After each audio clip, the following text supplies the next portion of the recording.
अहम खबर से आपको आगाह करें कि विफाकी काबीना का अहम इजलास आज हो रहा है। वज़ीर आज़म इमरान खान की ज़ेर सदारत विफाकी काबीना का अहम इजलास आज हो रहा है। इजलास में सियासी और मुआशी सूरत हाल का जायज़ा लेने के साथ साथ कोरोना से निमटने से मुतालिक भी बातचीत की जाएगी। अहम खबर से आपको आगाह करें हैं कि वज़ीर आज़म इमरान खान की ज़ेर सदारत विफाकी काबीना का अहम इजलास आज हो रहा है। इजलास में सियासी और माशी सूरत हाल का जायजा लेने के साथ साथ कोरोना से निपटने की सूरत हाल का भी जायजा लिया जाएगा। काबीना 13 दिसंबर के पीडीएम के जलसे से निमटने से हिकमत अमली का भी जायजा लेगी। फ्रांस के साथ सफारती ताल्लुकात के हवाले से कौमी पॉलिसी मुरतब की जाएगी। काबीना इजलास का 18 नुकाती एजेंडा भी जारी कर दिया गया। आज इमरान खान की ज़ेर सदारत विफाकी काबीना का अहम इजलास हो रहा है।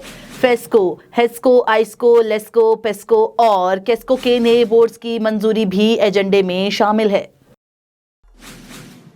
ये थी A1 टीवी ताज़ा तरीन। मज़ीद खबरों से बाखबर रहने के लिए आप देखते रहिए A1 टीवी।